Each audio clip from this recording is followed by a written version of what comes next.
সুধী ভক্তমণ্ডলী, মুনিসত্তম আজন্ম জ্ঞান তাপস ব্রহ্মর্ষি শ্রীল সুখদেব গোস্বামীপাদ সপ্তাহকালব্যাপী নিরন্তর হরিকথা শ্রবণ করিয়ে চলেছেন আসন্ন মৃত্যু পথযাত্রী মহারাজ পরীক্ষিতকে। সুখদেব গোস্বামী খুব ভালোভাবেই জানতেন যে মহারাজ পরীক্ষিত কৃষ্ণ কথা শ্রবণে অত্যন্ত উৎসুক এবং উদ্গ্রীব। কারণ শ্রীকৃষ্ণ যে পরীক্ষিতের পিতামহী সুভদ্রার ভাই, অতি আপনজন, পরীক্ষিতের জীবনদাতা তিনি। সুতরাং কৃষ্ণের জীবনের সমস্ত ঘটনা পুঙ্খানুপুঙ্খরূপে জানবার জন্য পরীক্ষিত বড় উতলা হয়ে উঠেছে। পরীক্ষিত জানতেন যে ব্রজবাসীদের শুদ্ধ ভাগবত প্রেম আস্বাদন করবার জন্যই শ্রীকৃষ্ণ মথুরা থেকে বৃন্দাবনে গিয়েছিলেন। তাই তো সুখদেব গোস্বামীপাদ পরীক্ষিতের ঔৎসুক্য দেখে শ্রীকৃষ্ণের ব্রজলীলা বলতে আরম্ভ করলেন। নন্দস্তাত্মজ উৎপন্নে জাতাল্লাদ মহামনাহা আহুও বিপ্রাণ বেদ জ্ঞান স্নাতঃ শুচিরলঙ্কৃতঃ। মহামনা নন্দের পুত্র জন্মগ্রহণ করলে তিনি পরমানন্দে স্নান এবং বস্ত্র অলঙ্কার আদি ধারণ করে বেদজ্ঞ ব্রাহ্মণদের ডেকে তাদের দিয়ে পুত্রের জাতকর্মাদি করালেন। এই আনন্দ উৎসব উপলক্ষে নন্দ ব্রাহ্মণ ও মুক্ত হস্তে দান করলেন। উদ্দেশ্য এই যে দানের দ্বারা ভগবান সন্তুষ্ট হয়ে তার পুত্রের কল্যাণ সাধন করবেন। শ্রীকৃষ্ণ যে বাসুদেব দেবকীর পুত্র একথা অপর কেউই জানতেন না। বসুদেব পুত্রকে নন্দ ও যশোদা নিজেদের পুত্র রূপেই লালন পালন করতে লাগলেন। ভাগবতের একটা বিশেষত্ব এই যে বহু সম্প্রদায়ের সাধক ভক্তেরা ভাগবতের উপর নানা ধরনের টিকা টিপ্পণী করেছেন এবং অনেক সময় সেই সব ব্যাখ্যা পরস্পর বিরোধীও হয়েছে। কিন্তু মজা এই যে প্রত্যেক সম্প্রদায়ের ব্যাখ্যা তারা নিজের নিজের ভাবে তাদের টিকা টিপ্পণীর মধ্যে দিয়ে ভাগবত রস আস্বাদন করে গেছেন এবং রসিকজনের জন্য সেই রসসম্ভার রেখে গেছেন। আজ আমরা আস্বাদন করব তেমনি একটি অদ্ভুত লীলা। সম্ভবত যে লীলার মধ্যে দিয়ে ভগবান তার ভক্ত বাৎসল্যের লীলা শুরু করেছিলেন ব্রজধামে, পুতনা মোক্ষণ লীলা। এই পুতনা কে ছিলেন? কিভাবেই বা তিনি শ্রীকৃষ্ণকে হত্যা করতে এসে শ্রীকৃষ্ণের দ্বারা ধাত্রী গতি প্রাপ্ত হলেন, শ্রেষ্ঠ গতি প্রাপ্ত হলেন? এই অধ্যায়ের প্রথম শ্লোকে সুখদেব গোস্বামীপাদ বলেছেন, নন্দস্তাত্মজ উৎপন্নে। নন্দের আত্মজ উৎপন্ন হলে তার মধ্যে এক অভূতপূর্ব আনন্দের উদ্ভব হলো এবং সেই পরমানন্দে নন্দ একেবারে বিহ্বল হয়ে পড়লেন। খুবই স্বাভাবিক। আনন্দস্বরূপ ভগবানের আগমনে সবই আনন্দময় হয়ে উঠল।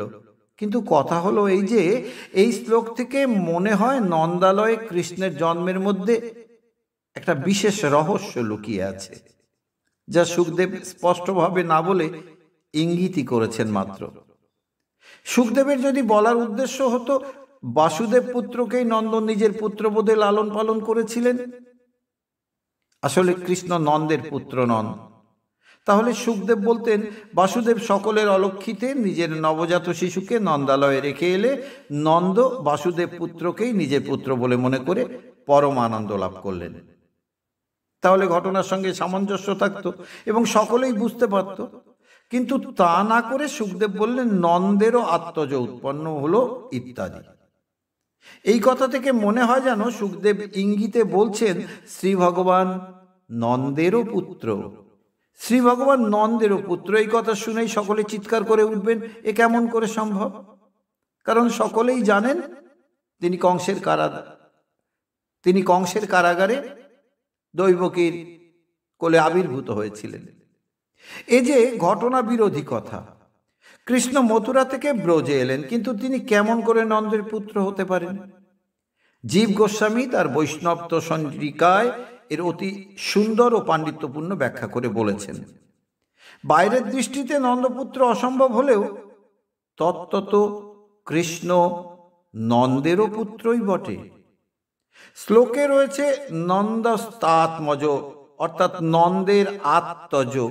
আত্মজ শব্দের অর্থ আত্মা থেকে বা দেহ থেকে জাত, অর্থাৎ নিজের ঔরসজাত পুত্র।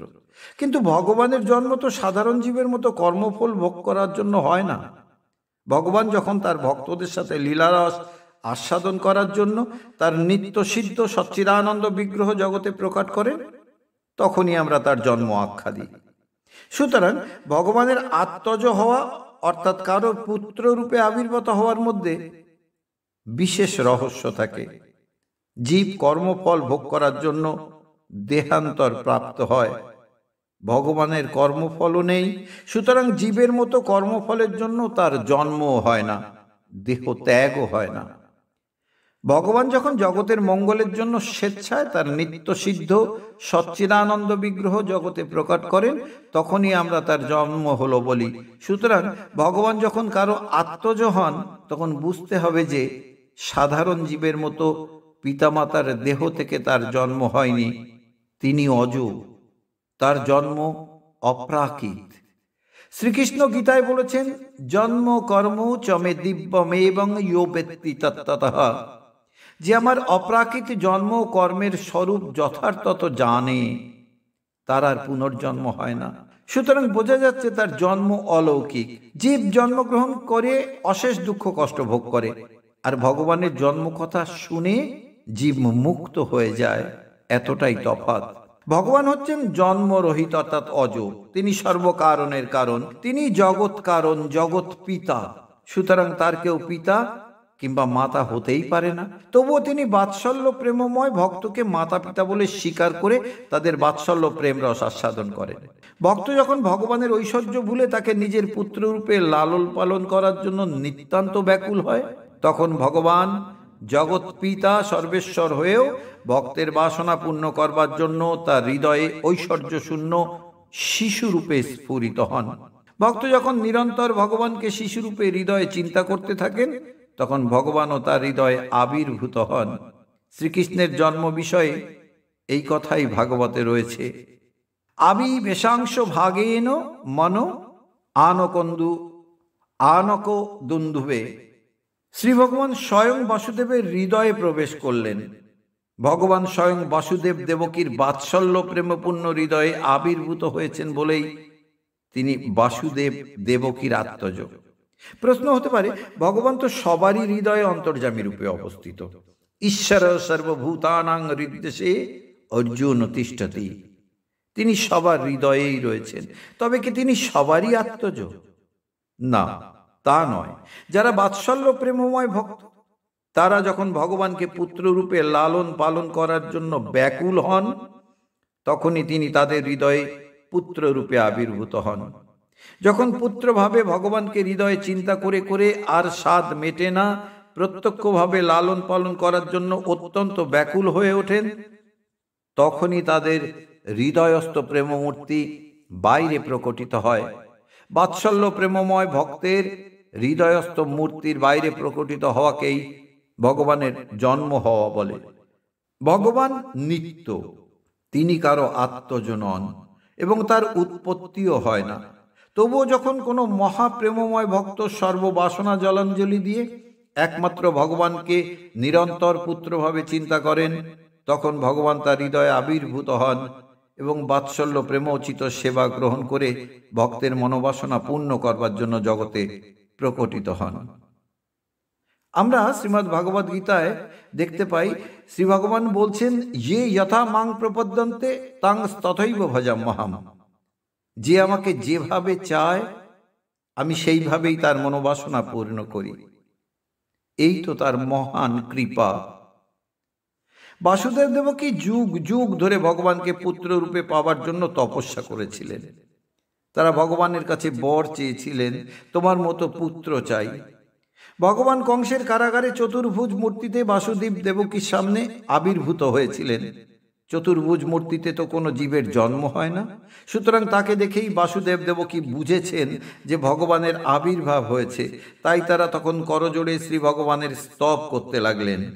আবার সঙ্গে সঙ্গে পুত্র বুদ্ধিতে কংসের হাত থেকে তাকে বাঁচাবার জন্য ব্যগ্র হয়েছেন। সুতরাং দেখা যাচ্ছে বাসুদেব দেবকীর ভগবানে ঐশ্বর্য মিশ্রিত বাৎসল্য ভাব ছিল, অপরদিকে নন্দ যশোদার শুদ্ধ বাৎসল্য ভাব। তারা ভগবানকে প্রাকৃত শিশুরূপে লালন পালন করতেই কেবল চেয়েছিলেন। প্রতি মুহূর্তে তারা ভগবানকে সেইভাবেই হৃদয়ে অনুভব করতেন। বাৎসল্য প্রেমময় ভক্তের হৃদয়ে প্রকাশিত হওয়াকেই ভগবানের আত্মজ হওয়া বলে এবং লোকচক্ষুর সম্মুখে আবির্ভূত হওয়াকে ভগবানের জন্ম হওয়া বলে। এই তো শাস্ত্রের সিদ্ধান্ত। জীবের মতো আত্মজ হওয়া কিংবা জন্মগ্রহণ করা ভগবানের জন্য নয়, কারণ তিনি অজ, নিত্য, শাশ্বত, সচ্চিদানন্দ।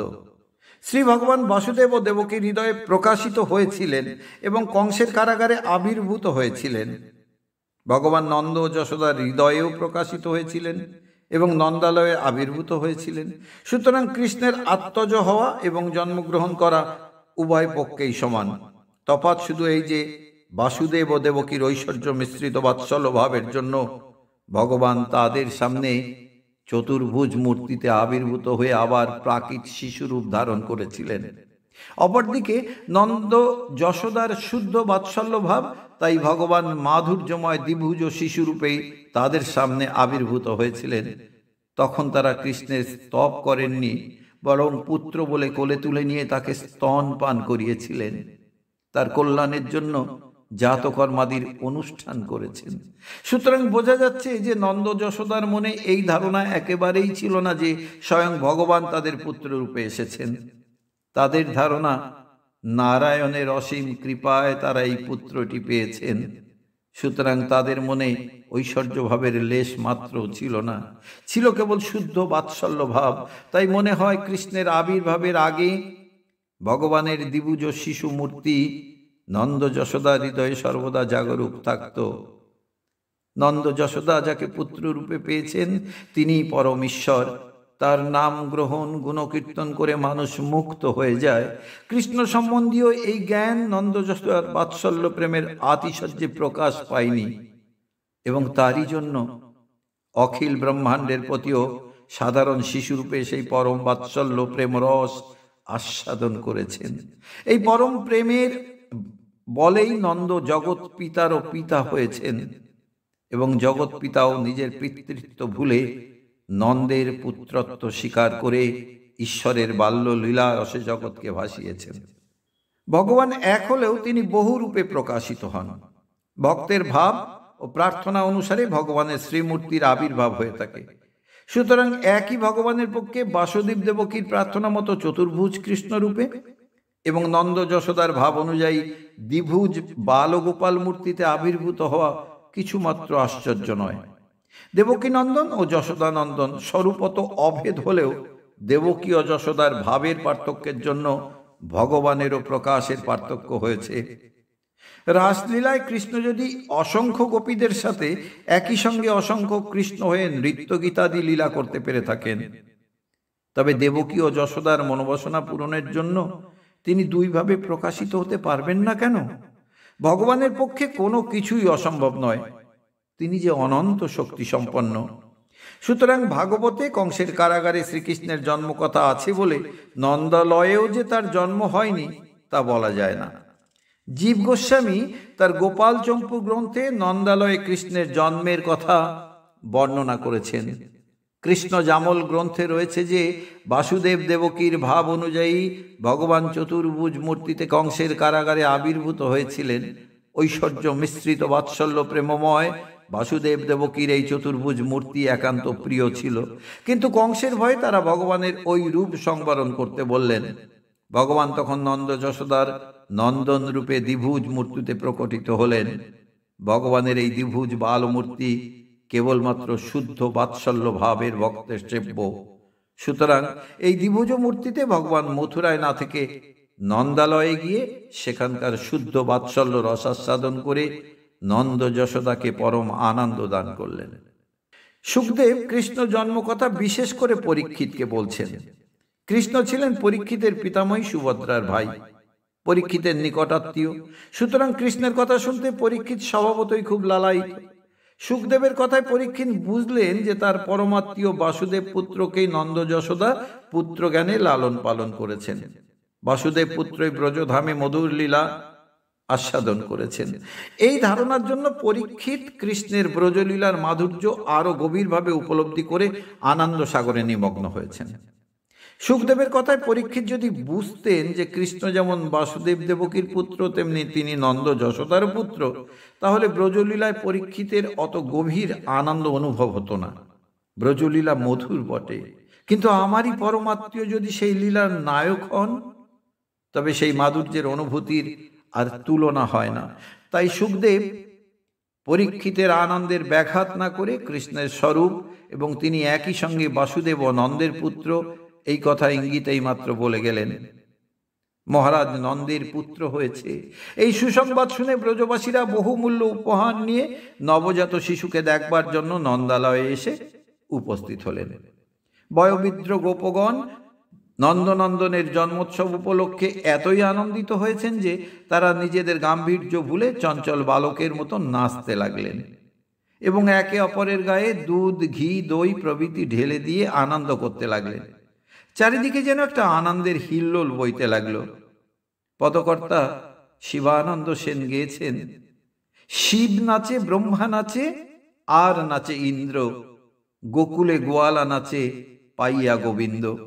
নন্দের মন্দিরে গোয়ালা আইল ধাইয়া, হাতে নড়ি কাঁধে ভার থইয়া থইয়া থইয়া, দধি দুগ্ধ ঘৃত ঘোল অঙ্গনে ঢালিয়া, নাচিরে নাচিরে নন্দ আনন্দ পাইয়া। গোপনারীরাও এই আনন্দ উৎসবে পিছিয়ে ছিলেন না। তারা চিরজীবী হও বলে নবজাতককে আশীর্বাদ করে আনন্দে একে অপরের গায়ে হলুদ চূর্ণ, তেল, জল ইত্যাদি ছিটিয়ে উচ্চস্বরে ভগবানের গুণগান করতে লাগলেন। চারিদিকেই যেন একটা মহা আনন্দের স্রোত বইতে লাগলো।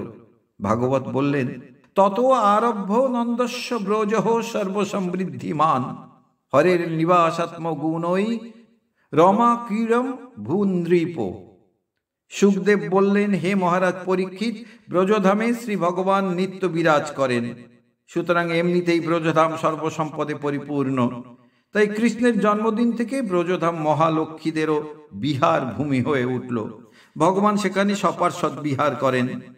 সেখানকার ঐশ্বর্য সমৃদ্ধির ইতি করা যায় না। ব্রহ্মসংহিতায় বৃন্দাবনের অপ্রাকৃত সৌন্দর্যের বর্ণনায় বলা হয়েছে, চিন্তামণি প্রকর সদ্মসু কল্পবৃক্ষ লতাবৃতেষু সুরভীর অভিপালয়ন্তম লক্ষ্মী সহস্র শত সম্ভ্রম সেব্যমানং গোবিন্দমাদি পুরুষং তমহং ভজামি। যেখানে গৃহসমূহ চিন্তামণির দ্বারা নির্মিত, যেখানে লক্ষ লক্ষ কল্পতরুর বন রয়েছে এবং অসংখ্য কামধেনু বিদ্যমান, সেই সুরম্য বৃন্দাবনে লক্ষ্মীগণ পরিসেবিত গোবিন্দের ভজনা করি। গোকুলে কৃষ্ণের জন্মোৎসব মহা ধুমধামে এবং পরম আনন্দে অতিবাহিত হলে গোপরাজ নন্দ একদিন রাজকর প্রদানের জন্য মথুরাতে গেলেন। ব্রজমণ্ডল ছিল মথুরার করদ রাজ্য। নন্দরাজ যথারীতি কংসকে রাজস্ব প্রদান করে ব্রজে ফিরবার ব্যবস্থা করছিলেন। এদিকে বাসুদেব সেই জন্মাষ্টমীর রাত্রিতে গোপনে নিজের পুত্রটিকে রেখে এসেছিলেন।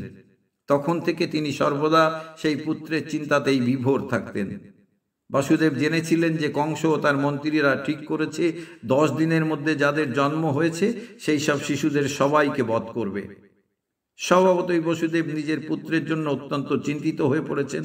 তাই তিনি গোপনে নগরের উপকণ্ঠে গিয়ে নন্দরাজের সাথে দেখা করলেন। বসুদেবকে দেখে নন্দরাজ অত্যন্ত আনন্দিত হয়ে তাকে আলিঙ্গন করে কুশল প্রশ্নাদি জিজ্ঞাসা করলেন। বাসুদেব ও কৌশলে পুত্রের কুশল সংবাদ জেনে নিয়ে বললেন, ভাই, বড়ই সৌভাগ্য ও আনন্দের বিষয় যে বৃদ্ধ বয়সে তুমি একটি পুত্র সন্তান লাভ করেছ। তোমরা তো এখন গোকুলে বাস করছো, সেখানে যথেষ্ট পরিমাণে তৃণাদি রয়েছে তো? ভাই, আমার স্ত্রী রোহিণী তার শিশু সন্তান সহ তোমারই গৃহে বাস করছে, সে ভালো আছে তো? ভাই, তুমি মহাভাগ্যবান। তুমি আত্মীয় স্বজনদের তো পালন করছোই, বন্ধু পত্নী ও তার শিশু পুত্রকেও প্রতিপালন করছো। এদিকে আমার দুর্ভাগ্যের কথা আর কি বলবো, আমি এখন রাজবন্দী, নিজের স্ত্রী পুত্রের প্রতিপালনের সামর্থ্য আমার নেই। নন্দ মহারাজ তখন বাসুদেবকে সান্ত্বনা দিয়ে বললেন, তোমাদের সমস্ত কথাই আমি জানি। হায়, দুরাত্মা কংস তোমাদের অনেক পুত্র বধ করেছে। অবশেষে যে একটি কন্যা জন্মেছিল সেও আকাশপথে চলে গেল। কি দুঃখের কথা! অদৃষ্টই জীবের জন্ম মৃত্যু সুখ দুঃখের কারণ। যে ব্যক্তি এই তত্ত্ব জানে সে কখনো দুঃখে বিচলিত হয় না। অদৃষ্টের প্রভাবে তুমি এখন দুঃখ পাচ্ছ বটে, কিন্তু অদৃষ্ট চক্রের পরিবর্তনে তোমারও সুখের দিন আবার ফিরে আসবে। যার ইচ্ছায় এই অদৃষ্ট চক্রের নিয়ত পরিবর্তন হচ্ছে, তার চরণাশ্রয় লাভ করাই জীবের একমাত্র কর্তব্য। নন্দ মহারাজের কথা শুনে বসুদেব বুঝলেন যে শিশুপুত্রকে তিনি গোপনে নন্দালয়ে রেখে এসেছিলেন সে ভালোই আছে। নন্দের সাথে দেখা করার আসল উদ্দেশ্যই তো ছিল এই সুসংবাদটি পাওয়া। তাছাড়া উপস্থিত ব্রজমণ্ডলের অমঙ্গল যা কংস অনুচারীরা করবার জন্য বদ্ধপরিকর, সেই বিষয়েও নন্দকে সাবধান করবার দরকার ছিল। বসুদেব আশ্বস্ত হলেন এই ভেবে যে তার পুত্রটি নন্দালয়ে ভালোই আছে এবং পুত্র কন্যার ওই বদলা বদলির খবর গুণাক্ষরেও কেউ জানতে পারেনি। বসুদেব তখন নন্দকে বললেন, ভাই, তোমার রাজস্ব দেওয়া তো হয়ে গেছে, আমার সাথেও দেখা হলো, সুতরাং এখানে আর বেশিক্ষণ থেকো না, কারণ গোকুলে নানা উৎপাত হতে পারে। বসুদেবের কথা শুনে নন্দ ভাবলেন, তাই তো, আমার তো আর এখানে থাকা উচিত নয়। বসুদেব সত্যবাদী, সে যখন বলছে তখন ব্রজের অমঙ্গলের আশঙ্কা ঠিকই রয়েছে। নন্দের মনে তার শিশুপুত্রের মুখচ্ছবি ভেসে উঠল। অমনি নন্দ মহারাজ আর কাল বিলম্ব না করে গোকুল অভিমুখে রওনা হলেন। গরুর গাড়ি করে যেতে যেতে নন্দ মহারাজ ভাবতে লাগলেন, বসুদেব ঠিকই বলেছে, দুরাত্মা কংস ব্রজের কাছেই থাকে। তার অনুচরেরা নানাভাবে চারিদিকে প্রজা পীড়ন করছে। নিত্যই এইসব কথা শুনতে পাই। ব্রজেও উৎপাত হওয়া স্বাভাবিক। এই কথা মনে হতেই তিনি তার হৃদয়মণি গোকুলানন্দের জন্য অত্যন্ত ব্যাকুল হয়ে পড়লেন। সেই মুহূর্তেই তিনি গোকুলে গিয়ে পৌঁছাতে চান। বারবার দেখছেন গোকুল আর কত দূর। দুশ্চিন্তায় চোখে ঘুম নেই, মনে শান্তি নেই। বারবার ভগবানের কাছে প্রার্থনা করছেন, নারায়ণ রক্ষা করো, বুড়ো বয়সে তোমারই কৃপায় পুত্র রত্ন লাভ করেছি, তাকে তুমি রক্ষা করো। এদিকে কংস প্রেরিতা অতি ভয়ঙ্করী পুতনা রাক্ষসী ব্রজমণ্ডলের গ্রামে গ্রামে গিয়ে শিশু হত্যা করতে আরম্ভ করেছে। সে ইচ্ছা মতো রূপ ধারণ করতে পারত, তাই সে সুন্দরী স্ত্রীলোকের বেশ ধারণ করে নবজাত শিশুর কাছে পৌঁছে যায় এবং সুযোগ পেয়ে তাকে সযত্নে কোলে তুলে নিয়ে তার বিষ মিশ্রিত স্তন পান করিয়ে শিশুর প্রাণ নাশ করে। এই ছিল পুতনার শিশু হত্যার কৌশল। এই কৌশল অনুযায়ী পুতনা সেদিনও অতি সুন্দরী ব্রজরমণী বেশ ধারণ করে নন্দালয়ে প্রবেশ করে শয্যায় শায়িত শিশু ভগবানকে দেখতে পেল। ছাইছাপা আগুন যেন উপর থেকে বোঝা যায় না, সেই রকম বালমাধুর্যে আচ্ছাদিত পরম পুরুষ কৃষ্ণকে পুতনা প্রাকৃত শিশু বলেই মনে করল। অখিল জীবজগতের যিনি অন্তর্যামী, সেই ভগবান বালঘাতিনী পুতনাকে আসতে দেখে চোখ বুঝলেন। নির্বোধ ব্যক্তি যেমন রজ্জু মনে করে সুপ্ত সর্পকে গ্রহণ করে, সেইভাবে পুতনাও নিজের মৃত্যু স্বরূপ ভগবানকে সামান্য শিশু ভেবে কোলে তুলে নিল। পুতনাকে আসতে দেখে শিশু চোখ বন্ধ করল। এই কথা বিশেষ করে বলার সার্থকতা কোথায়? 6 দিনের শিশু তো বেশিরভাগ সময় ঘুমিয়ে অথবা চোখ বুজেই থাকে। সুতরাং গোপী বেশি পুতনাকে আসতে দেখে কৃষ্ণ চোখ বন্ধ করলেন, এ তো সাধারণ শিশুর মতোই ব্যবহার হয়েছে, এতে আর বিশেষ কি আছে? কথাটা হচ্ছে এই যে ভক্তের কাছে ভগবানের প্রতিটি ভঙ্গি অর্থবহ এবং রসবহ। কৃষ্ণের এই সামান্য চোখ বোঝার মধ্যে দিয়ে তার মনন এবং রসের আস্বাদনের জন্য সুখদেব বিশেষ করে পরীক্ষিতকে শিশুর চোখ বোঝার কথা বলেছেন। এই সম্বন্ধে শ্রীজীব গোস্বামী তার বৈষ্ণব তোষণী গ্রন্থে বলেছেন যে শিশুর স্বভাবই এই যে তারা কিছুক্ষণ জেগে থেকে আবার ঘুমিয়ে পড়ে। তাছাড়া শিশুরা মায়ের কাছে আনন্দে খেলা করে, কিন্তু অপরিচিত লোক দেখলেই চোখ বন্ধ করে। কৃষ্ণ সাধারণ শিশুর মতো ব্যবহার করে অন্তরঙ্গদের কাছে তার বাল্যলীলার মাধুর্য প্রকাশ করলেন। চোখ বোঝার দ্বিতীয় কারণ হিসাবে বলছেন যে ভগবান অন্তর্যামী, সকলের মনের ভাব জানতে পারেন। পুতনা এসেছে ব্রজের শিশুদের বধ করতে, কথা কৃষ্ণের অজানা নয়। এদিকে ব্রজের শিশুরা হচ্ছে কৃষ্ণের সখা, তার পরম ভক্ত। কৃষ্ণ ভাবলেন, পুতনা সর্বদা অপরের অনিষ্ট করে বেড়ায় এবং আমার সখাও ভক্তদের বধ করতে এসেছে, আমি এর মুখ দর্শনও করতে চাই না, তাই তিনি চোখ বন্ধ করেছিলেন। আবার তৃতীয় কারণ হলো এই যে পুতনা মায়া অবলম্বন করে নিজের আসল রূপকে ঢেকে সুন্দরী গোপনারী বেশে নন্দালয়ে এসেছেন। ভগবান হচ্ছেন জ্ঞানস্বরূপ, মায়াধীশ, তার কাছে মায়া ঘেঁষতেও পারে না। কৃষ্ণ ভাবলেন, আমি যদি পুতনার দিকে তাকাই তবে তার মায়ার বেশ দূরীভূত হয়ে আসল রাক্ষসী রূপ বেরিয়ে পড়বে। তখন সেই ভয়ঙ্কর রাক্ষসী রূপ দেখে আমার স্নেহশীলা মায়েরা আমারই অমঙ্গলা আশায় ভয়ে মূর্ছিত হয়ে পড়বেন। তাই তিনি চোখ বুজেছিলেন। চতুর্থ কারণ হিসেবে বলছেন, ভগবান জানেন পুতনারী মঙ্গলের জন্য তাকে বধ করতে হবে, কিন্তু বধ করার কাজটা তো ক্রূর এবং লজ্জাজনকও বটে। পিতামাতা সন্তানের দৌরাত্ম বাধ্য হয়ে তাদের শাস্তি দেন বটে, কিন্তু মনে মনে তারাও দুঃখিত হন। সেই রকম ভগবান ও পুতনার মঙ্গলের জন্য তাকে বধ করতে হবে ভেবে দুঃখে ও লজ্জায় তার দিকে না তাকিয়ে চোখ বন্ধ করে নিলেন। সুখদেব পরীক্ষিতকে ভাগবত শোনাচ্ছেন, যাতে 7 দিনের মধ্যে পরীক্ষিত ভাগবত চিন্তায় বিভোর হয়ে জীবনের পরম পুরুষার্থ লাভ করতে পারেন। তাই তিনি কখনো কখনো ভগবানের অঙ্গভঙ্গি, চোখের ইশারা প্রভৃতির ইঙ্গিত দিয়েছেন, যাতে পরীক্ষিত ভগবত চিন্তার জাল বুনে ভগবত ভাবে তন্ময় হতে পারেন। সুন্দরী গোপনারী বেশী পুতনাকে দেখে যশোদা, রোহিণী প্রভৃতি অবাক হলেন। ভাবলেন, একে তো কখনো দেখিনি, কিন্তু কোনো বাধা দিলেন না, কারণ নবাগত তো শিশুকে আদরই করছে। পুতনা তখন সুযোগ বুঝে শিশুকে বধ করবার জন্য তার মুখে বিষ মিশ্রিত স্তন প্রদান করলেন। কৃষ্ণ তখন কি করলেন? শিশুরূপী ভগবান তখন ক্রুদ্ধ হয়ে 2 হাতে সবলে স্তন পীড়ন করে পুতনার প্রাণের সাথে সেই স্তন পান করলেন। পুতনা তখন মৃত্যু যন্ত্রণায় অধীর হয়ে ছাড় আর স্তন পান করতে হবে না বলে চিৎকার করতে লাগলো। তার চোখ দুটি কোটর থেকে বাইরে আসার উপক্রম হলো। সর্বাঙ্গে দর ধারে ঘাম ঝরতে লাগলো। পুতনা বারবার হাত পা ছুঁড়ে শিশুকে বুক থেকে ফেলতে চেষ্টা করলো, কিন্তু কিছুতেই শিশুকে বুক থেকে ছুঁড়ে ফেলতে পারল না।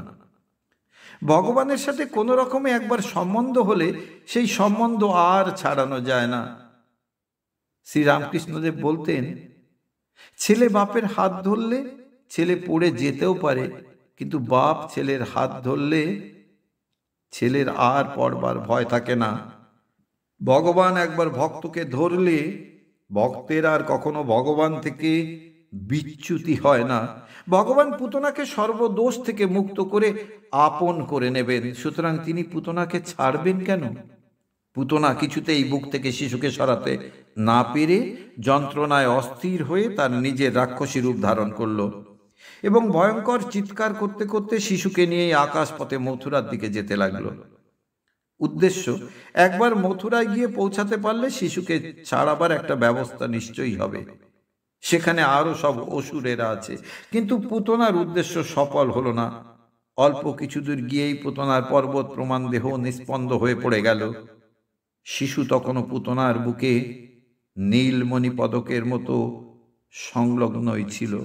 গোকুলে যখন এইসব কাণ্ড হচ্ছে, তখন নন্দাদি গোপেরা মথুরা থেকে গোকুলে এসে পুতনার বিশাল মৃতদেহ দেখে এবং আনুপূর্বিক সমস্ত বিবরণ শুনে অত্যন্ত বিস্মিত হলেন। পুতনা লোকবালগ্নি রাক্ষসী রুধিরাসনা জিঘংসায়াপি হরয়ে স্তনং দত্তাপোষদ্গতি।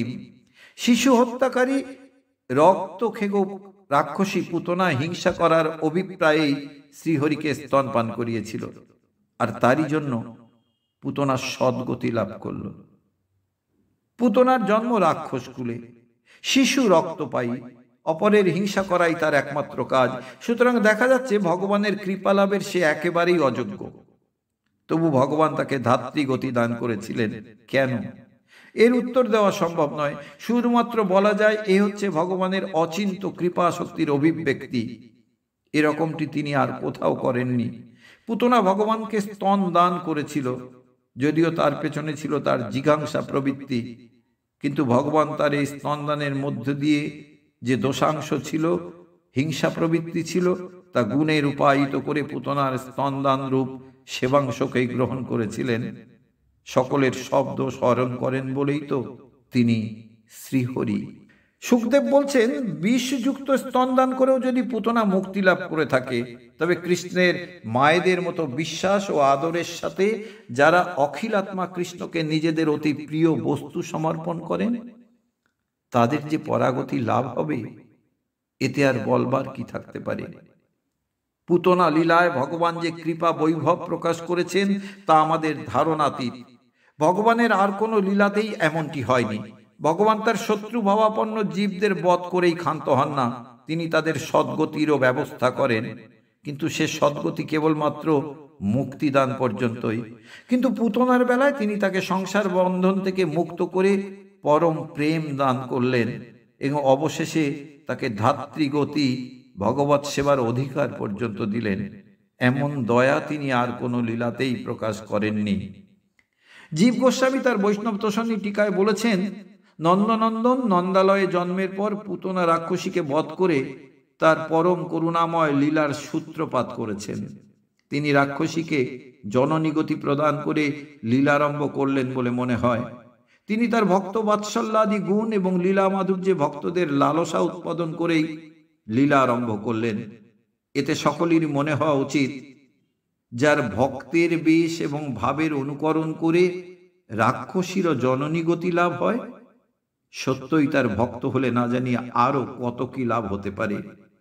এই লীলায় ভগবানের ভক্ত বাৎসল্য গুণের পরিচয় বিশেষভাবেই প্রকাশিত হয়েছে। তিনি তার ভক্তকে এতই ভালোবাসেন যে যদি কেউ তার ভক্তের বেশ ধারণ করে ভক্তের অনুকরণও করে, তবে তিনি তাকেও কৃতার্থ করতে কুণ্ঠিত হন না। শুধু ভক্তমণ্ডলী, আজ এ পর্যন্ত।